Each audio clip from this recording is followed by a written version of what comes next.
Hey, Dr. David here.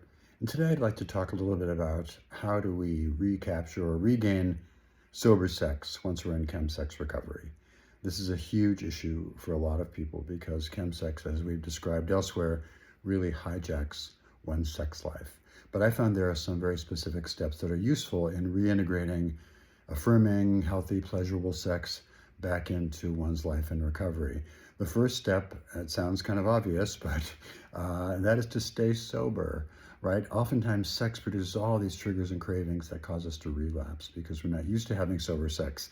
And so it's really important to kind of take it easy, get stable, get balanced, get a lot of support systems, and then start to pursue sober sex in a way that's very carefully controlled. Also, beware of sometimes people say, well, meth is what my real problem is, but these other drugs are not. I've had a lot of meth users who decided to have a beer, but a beer turned out to be disinhibiting enough to open up the doorway to the idea of using meth. We can see the same phenomena sometimes with poppers or with cannabis, so just be really careful about using drugs in that regard. The second thing is to really set healthy boundaries for yourself and whoever you play with. So for that, what I mean by that is clear boundaries. So certain behaviors that you know are going to be off limits for you, they're going to trigger you. Certain other kinds of things that are more soothing and comforting. So just be aware of yourself and really have clear boundaries with yourself and with your partners. That said, communication is another huge tool. Being able to express your needs, being able to express your wants, being able to say no, being able to give consent, being able to talk about what you're feeling. These are all really important things to enhance the sexual experience. Added to that is sometimes breaking into a broader sensual experience. So really explore stuff, explore especially touch. A lot of chemsex addicts become really driven by intensity, and they start to confuse intensity with intimacy.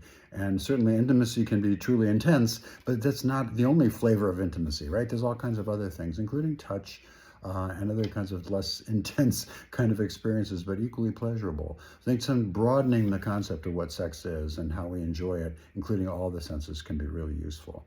And there's a lot of other steps too, but finally, I just want to add one really important one here. Get help. You know, if you're not sure what's going on, seek therapeutic help. There are people that are trained in these things that can support you. Stay connected to your peers, to your support systems, to your friends, to your therapist, and process what's going on, because this is very much a learning experience.